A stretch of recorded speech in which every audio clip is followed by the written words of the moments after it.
Hello everybody, Joe Tactical here again.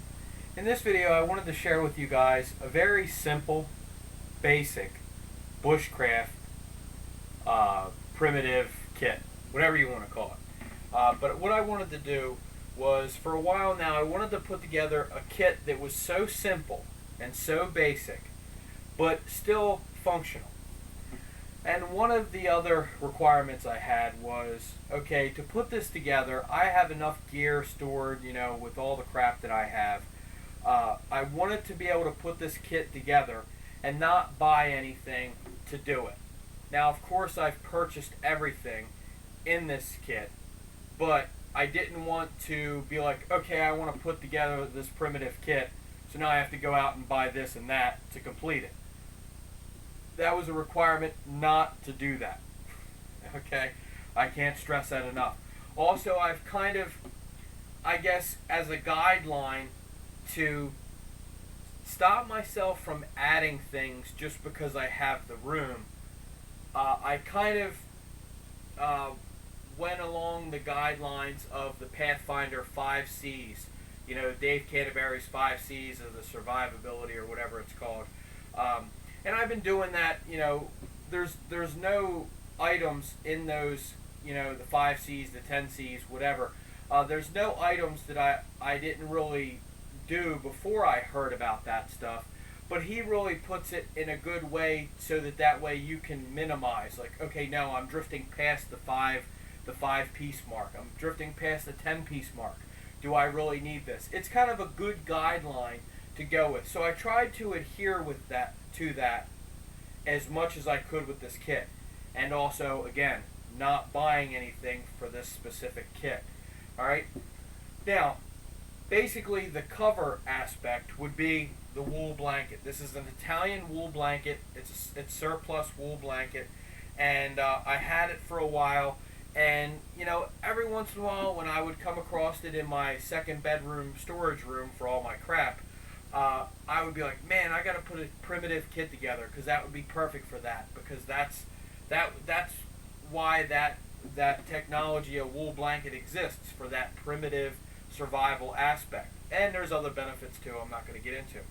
But it had me itching, no pun intended, wool's itchy.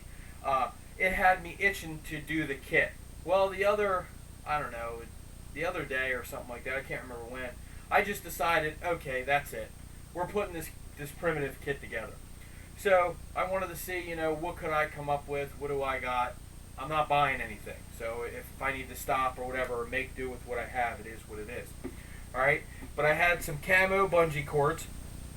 I wrapped the wool blanket up with that. And I went into my 18-gallon Rubbermaid tote full of straps, and only straps. I pulled out a decent quality strap that I threw on this, and then this bottle carrier is a Condor bottle carrier. Okay, so I just pretty much hooked the strap up to one end of that, fed the strap through both bungee cords on the wool blanket, and then back around to the bottle carrier. I also lashed the SE5 with camouflage paracord and kept it just real simple like that. And what this does is the strap goes diagonally across my chest and back, and the bottle carrier pouch goes on my left side, and then diagonally the bedroll, or the rolled up wool blanket, goes against my back on the other side, and it keeps it out of the way, it doesn't get snagged. And this is on my left side, like I said. Okay, so just exposed, you see the cover and the cutting device. So that's 2 of the first 5 C's. And then we open up the main compartment here, the bottle compartment, and you'll see it's a little pain to get out, try to bring the bottle or the cup with it, but here's a container. So this would be the 3rd C. If I can get that thing off there you go. The vacuum seals so much. So this is a little redundancy as far as the container goes, but that's fine. And what I would do is I would boil the water in this and keep the clean canteen, my sanitary disinfected water, so I would pretty much fill in there. But I could boil in both if need be, but I don't really know if that would be needed. But if I had to, I could do that as well. So that's the container. And then, if we open this little pouch, and yes, there's moly, but just because there's moly, it doesn't mean I need to use it. Okay, of course you could slide a chem light in and slide that in and do all that, but that's going away from keeping this kit simple.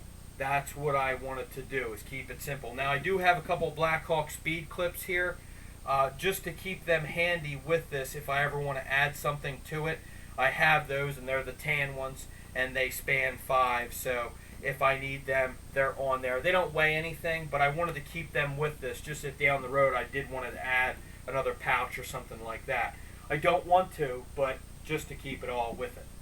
Alright, now we open this pouch. This is simple, okay? Cordage, combustion device, bandana, that's it.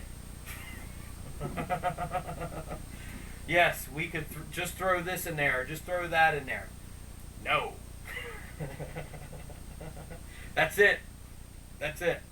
So you got your cover, your cutting device, 2 containers for redundancy as far as that goes, a bandana, the combustion device with fire tinder in there, and the cordage. Okay, now I have a little redundancy in cordage because the bandana can be used as cordage, the strap can be used as cordage, and the bungee cords can be used as cordage. Cordage is something in a primitive setting or something like that you could end up using a lot more than you thought, or whatever, for whatever purpose. So having that a little redundant, plus I need a strap and I need to bundle this up and everything else, so it's going to be there anyway. So that's a good redundancy to have. And also the bandana would be the 6 C's, I guess you could call it. So that right there completes that basic kit. So if you have any questions or comments, please feel free to drop me a line. I'm not an expert or anything like that, but just thought I'd share this with you guys and get your take on it. So let me know what you think. You want to do a response video or send me a personal message, that's cool too. But it's like I always say, guys, let's all learn from each other. Joe Tactical out.